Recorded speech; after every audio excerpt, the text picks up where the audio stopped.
과학 아직도 어렵게만 느끼시나요? 일상생활의 모든 것은 과학적으로 설명이 된다고 하는데요. 여러분의 궁금증을 풀어드리겠습니다. 한낮의 과학실 이독실 과학 커뮤니케이터와 함께합니다. 어서 오세요. 네, 안녕하세요. 네.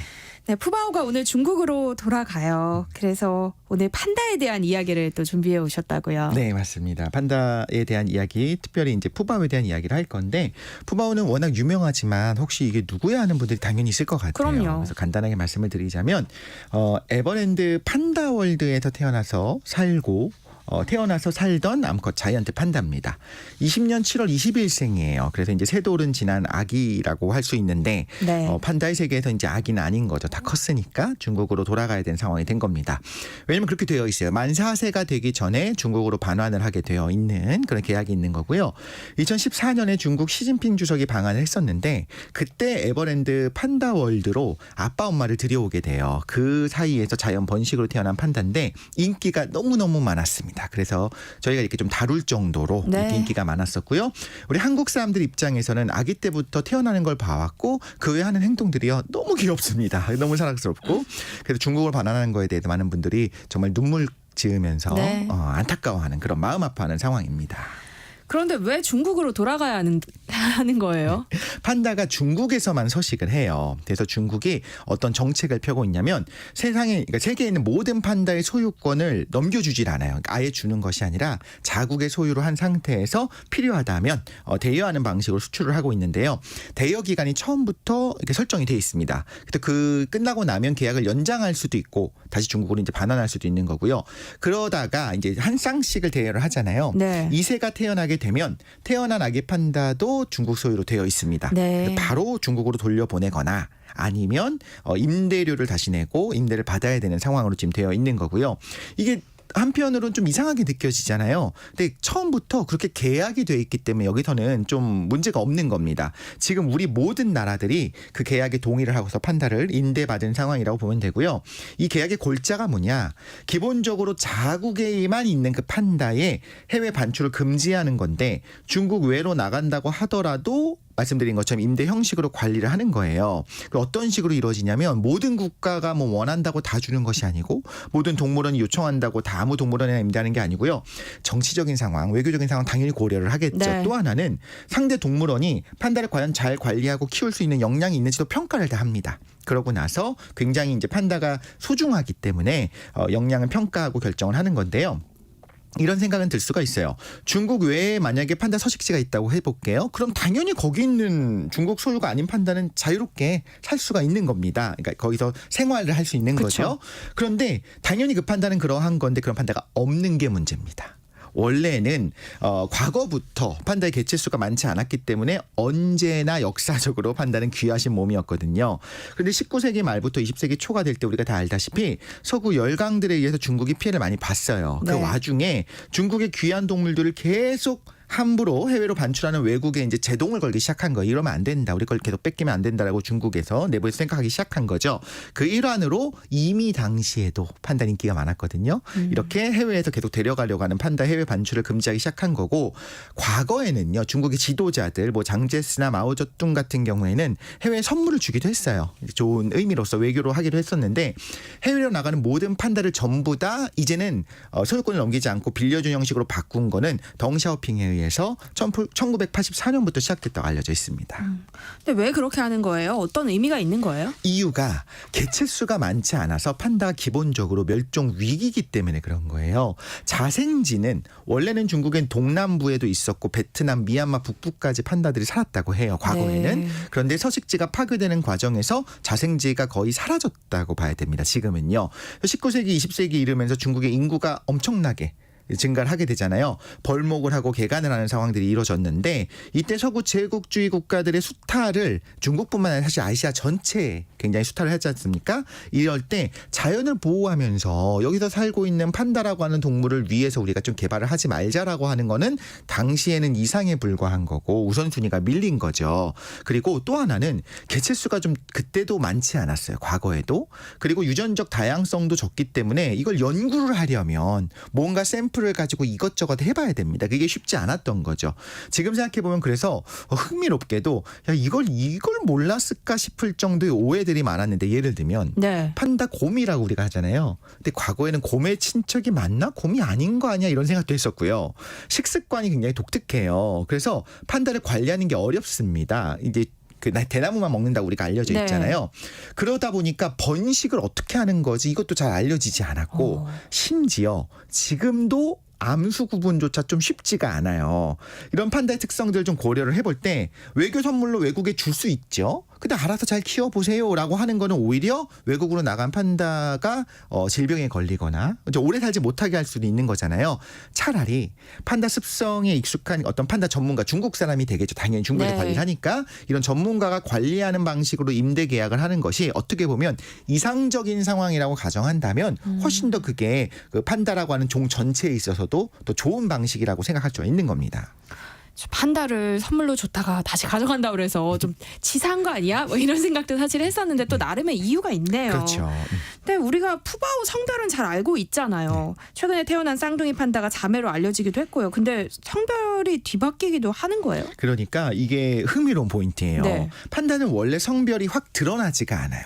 그리고 어느 정도 성숙할 때까지는 그게 잘 묻혀 있기도 하고 그 연구가 많이 되고 굉장히 많은 샘플들을 본다면 알 수 있고 지금은 분자생물학적인 방법을 알 수가 있습니다만 과거엔 연구 자체가 많이 안 된 거예요. 근데 이게 좀 되게 막장같이 느껴지죠. 성별이 바뀌었다고 하면. 근데 사례를 좀 말씀을 드리자면 가장 최근입니다.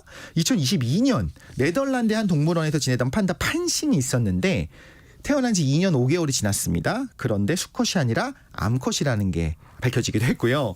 99년에 중국의 충칭동물원에서 태어나서 별명이 전설의 미녀 판다였어요. 이렇게 불렀던 수칭이 있었는데 어렸을 땐 원래 수컷인 줄 알았어요. 그런데 나중에 2003년에 성별이 암컷으로 수정이 되면서 전설의 미녀로 또 등극을 하게 되는 거죠. 반대로 수컷인데 암컷으로 여겨졌던 판다들도 있는데 가장 유명한 사례 중에 하나가 미국의 앤틀레타 동물원에서 2006년에 태어난 메이란, 아틀란타의 아름다움이란 뜻으로 메이란이라고 이름을 붙였는데 태어날 때부터 그러니까 누가 봐도 암컷, 누가 봐도는 아니고 전문가가 볼 때도 암컷처럼 보였는데 성체가 돼서 이제 중국으로 반환을 하게 됐습니까? 2010년에 중국으로 반환이 된 다음에 살펴보니까 수컷 판다의 성징이 보여서 이제 성별이 수정되기도 했습니다.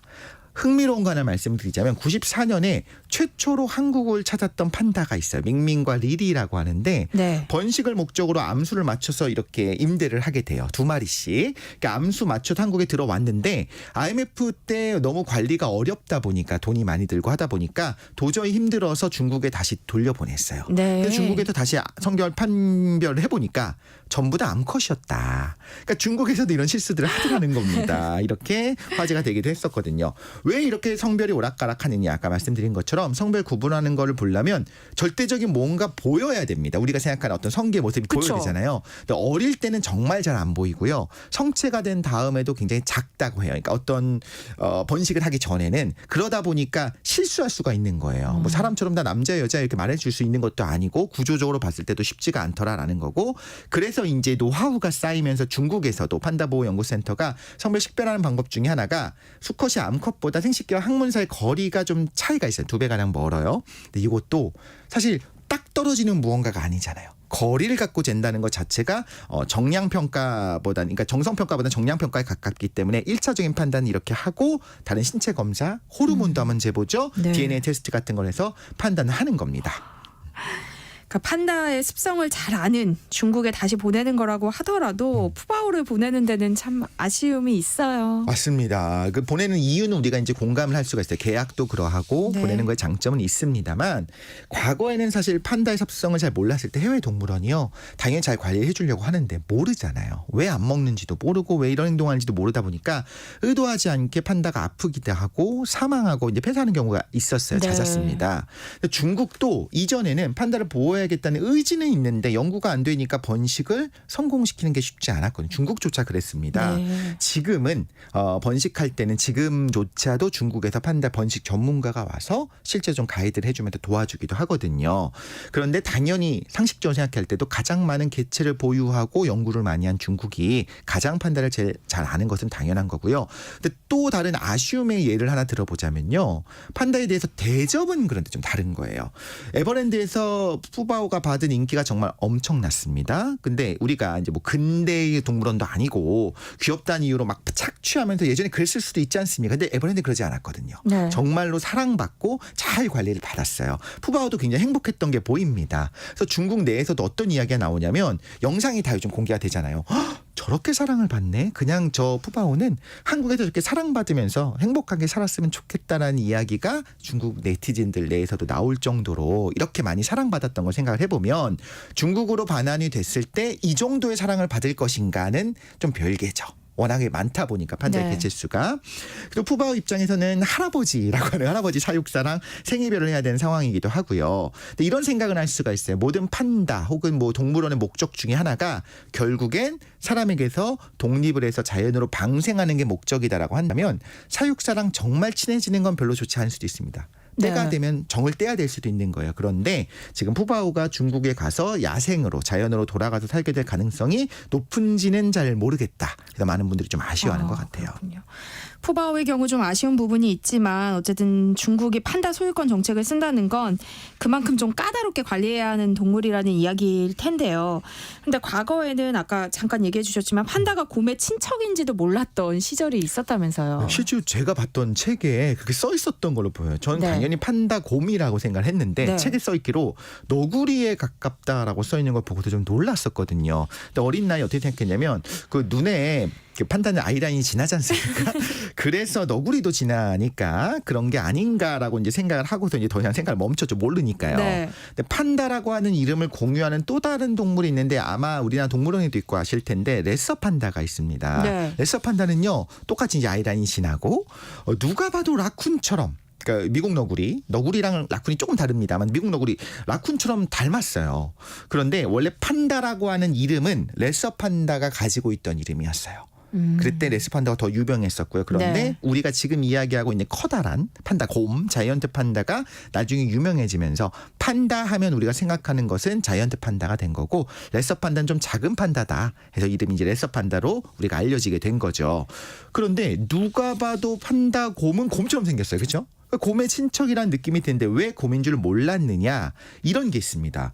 전혀 다르게 생겼는데도 생각보다 가까운 근현종인 경우들이 실제 있고요. 네. 정말 비슷하게 생긴 줄 알았는데 전혀 다르고 거리가 굉장히 먼 경우도 있어요. 완전 종 차원에서뿐만 아니라 저 위에서부터 갈라져 나온 경우들이 있습니다. 그럼 이걸 알려면 연구를 해야 돼요. 근데 과거 연구 자체가 어렵다고 제가 말씀을 드렸지 네. 않습니까? 근데 곰이라고 하기에는 습성이 너무 달라요. 특히 먹는 게 아니 곰이 연어를 먹거나 고기를 먹어야지 어떻게 대나무를 먹고 살지? 그러니까요. 그렇죠. 이상하잖아요. 그리고 대나무를 먹는 게 레서 판다와 판다 지금 자이언트 판다 둘 다 대나무를 먹습니다. 그 판다란 이름이 대나무를 먹으면 판다란 이름이 붙는 거예요. 근데 둘 다 대나무를 잡기 좋은 가짜 엄지까지 있어요. 그럼 어떤 느낌은 진짜 엄지는 아닌데 잡기 좋게 생긴데 돌기가 있어요. 이런 걸 보면 해부학적인 구조를 봤더니 둘이 생긴 건 많이 다르지만 사실은 비슷한 종일 수도 있겠구나 이런 착각을 할 만한 거죠. 그럼 종의 기준이 뭐냐라고 물어보실 수도 있을 것 같은데 기본적으로 교배를 해서 네. 번식이 가능해야 돼요. 그래서 자녀가 나왔습니다. 2세가 나왔습니다. 그럼 2세가 또다시 번식이 가능한 이런 형태일 때 우리가 종이라고 따로 인정을 해줍니다. 예를 들면 말과 당나귀가 교배가 가능해요. 그럼 나온 새끼를 우리가 노새라고 부르거든요. 네. 문제는 노새와 노새는 임신이 안 됩니다. 교배가 안 돼요. 네. 그럼 말과 당나귀는 같은 종이 아닌 거고 비슷한 사례로 우리가 알 수 있는 것이 호랑이랑 사자를 교배시켰더니 라이거가 나왔다. 우리 들어봤잖아요. 네. 라이거는 불임입니다. 라이거끼리는 교배가 안 돼요. 이런 경우가 있기 때문에 호랑이랑 사자는 그럼 다른 종이구나라고 우리가 이야기를 하거든요. 그럼 가까운지 아닌지 같은 종의 기준은 요거고 네. 가까운 종이다. 그러니까 곰이랑 가깝다. 이런 걸 어떻게 판단을 하냐면 과거에는 중요한 해부학적인 구조를 봤어요. 가장 중요한 구조 중에 하나는 당연하게도 이제 척추동물이죠. 우리가. 네. 척추가 있느냐 척삭이 있느냐 이런 걸 가지고 판단하면서 이렇게 갈라져 나온 줄기들을 보게 되는데 지금은 가장 정확한 방법 중에 하나가 될 텐데요. 분자생물학적인 걸로 DNA를 검사를 해서 언제부터 공통조상에서 분리됐는지를 판단을 하는 거고 그래서 이제 나무를 그립니다. 그래서 이런 개통수를 그리는 방식으로 이제 근현종이 어딘지를 지금 정확하게 판단할 수가 있습니다. 그런데 판다가 멸종될 위기에 처해 있다고요. 1980년대에 판다의 수가 전 1000여 마리 정도까지 줄었어요. 1000여 마리 정도 되면 굉장히 적은 거거든요. 이제 이 정도면 멸종 위험에 놓였다고 하는데 이제 40년이 지났지 않습니까? 지금은 전 세계 판다가 2,500마리 정도가 되면서 멸종 위기는 아니다라고 하는 견해도 있긴 합니다만 네. 그게 좀 의미가 없어요. 그 말씀을 드릴게요. 유전자 풀이 좁아요. 그러니까 1000마리가 2,500마리 정도로 늘었지만 대부분 친인척이다 말하자면 그렇게 보면 됩니다. 그러면 유전적 다양성이 많이 부족해집니다. 네. 또 하나는 인간이 아니어도 자생이 가능한가를 봐야 되거든요. 근데 과연 인간이 지금 사라진다 하더라도 이렇게 행복하게 잘 야생에서 살아갈 수 있을까? 개체수는 회복되고 있지만 다양성의 부족이 사실 환경의 변화에 저항하려면 다양성은 항상 굉장히 중요하거든요. 이 부분이 좀 문제가 될 수 있고요. 또 하나 식습관입니다. 편식이 이렇게 무섭다라는 말씀을 드리고 싶은데요. 판다는 곰이랑 가까운데 대나무를 먹고 살잖아요. 근데 네. 내장이요 다 곰이랑 똑같아요. 그러니까 당연히 육식을 하는 것에 최적화된 이빨, 최적화되어 있는 내장을 가지고 있어요. 그런데 대나무만 먹어요. 대나무는 이름은 나무지만 사실 풀이거든요. 초본식물입니다. 대나무는 풀입니다. 말하자면 곰풀 뜯어먹는 소리를 내는 게 판다가 대나무를 먹는 소리가 이제 곰풀 뜯어먹는 소리가 되는 건데 네. 지난번에 저희 그 칼로리 관련 방송에서 언급했지만 판다는요 대나무를 아무리 먹어도 영양분을 정말 조금밖에 못 얻어요. 살짝 달달한 것 때문에 느껴지는 그 살짝의 단맛 말고는 영양분이 없다. 그러면 엄청나게 비효율적이겠죠. 네. 하루 종일 먹습니다. 끊임없이 먹고 또 먹는다. 그렇게 맛있니? 그게 아니고 그게 먹어야지만 살 수 있는 거예요. 그러면 대부분 소화가 안 되겠죠. 그대로 그냥 식이섬유가 되는 거니까 소화되지 않은 채로 변으로 나오는 거고 그러기 위해서 필요한 게 뭐냐면 하루 종일 먹기 위한 커다란 대나무 숲이 필요해요. 근데 지금 현대에 그렇게 커다란 대나무 숲이 과연 있을 것이냐. 중국은 관리를 합니다. 판다를 위해서. 그게 네. 아니라면 쉽지 않다는 거고요. 인간이 없으면 생존하지 못할 거라는 건데 이런 생각이 들죠. 아니 어쩌다가 대나무를 먹고 살지? 그러니까요. 아니 해박적으로는 고기도 먹어도 된다면서요. 고기를 먹어야 되는 거죠. 그러니까요. 그럼 고기를 먹어도 맛이 없나? 자, 지난번에 우리가 한번 다뤘었는데요. 고양이가 단맛을 느끼는 유전자를 잃어버렸다고 했어요. 그런데 생존에 불리함이 없으니까 그냥 그대로 잘 살아갑니다. 잃어버린지도 몰랐어요. 원래 단맛을 먹을 일이 없으니까. 네. 판단 딱 반대예요. 420만 년 전에 치명적인 유전자 변이가 일어나는데 감칠맛이라고 하죠. 미원맛, MSG 맛, 육수 맛, 고기 맛 이렇게 얘기하는 우마미 맛이라고 하는 제가 참 좋아하는 맛입니다. 이걸 느낄 수 있는 유전자가 TAS1R1 유전자가 있는데 네. 이걸 420만 년 전에 잃어버린 걸로 보여요. 돌연변이가 생겼습니다. 네. 그러니까 이런 거예요. 우리도 마찬가지인 게 씹어도 고기가 고무 같다면 과연 우리가 굳이 고기를 먹을까요? 안 먹을 수도 있는 거예요. 네. 어차피 고무를 뭐하러 씹겠어요. 그러다 보니까 판다 입장에서는 고기를 씹으나 주변에 있는 이걸 씹으나 비슷하다 보니까 그렇게 씹는다는 거죠. 또 하나의 문제가 뭐냐면 생식이 굉장히 어렵습니다. 새끼들이 부모의 행동을 보고 배우는 거예요. 특히나 이런 포유류 같은 경우에는 머리가 좋기 때문에 보고 배워야 돼요. 사자는 새끼들한테 사냥 가르치죠.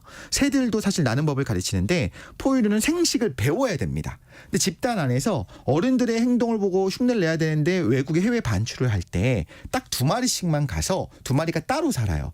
그러면 발정기가 왔을 때 뭘 어떻게 해야 되는지 모르는 거예요. 뭔가 호르몬의 변화는 있는데 본 적이 한 번도 없잖아요. 네. 그래서 이런 이야기가 나와요. 뭐 예를 들면 판다들이 사랑을 나눈 영상을 찍어서 막 보여준다는 겁니다. 그래서 뭔가 좀 해봐라라고 하는 그런 게 아니고 그런 개념이 아니고 자세라든가 뭔가 뭘 해야 된다는 걸 볼 수 있는 기회가 없으니까 그런 시청각 자료를 제공하면서까지 생식을 좀 해라. 물론 방법만 알면 잘합니다. 그런데 기본적으로 개체수가 너무 적기 때문에 나타난 이런 문제가 있기 때문에 사실 판다가 여전히 우리가 참 보호해야 되고 어떻게 보면 멸종 위기에 가깝다라고도 얘기할 수 있는 부분이 있는 거죠.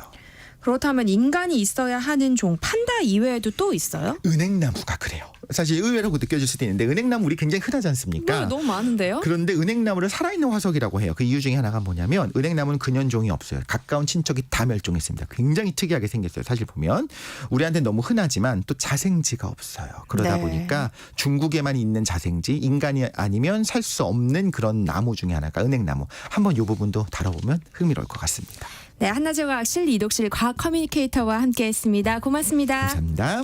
네, 세상의 모든 정보 여기서 마무리하겠습니다. 행복한 오후 이어가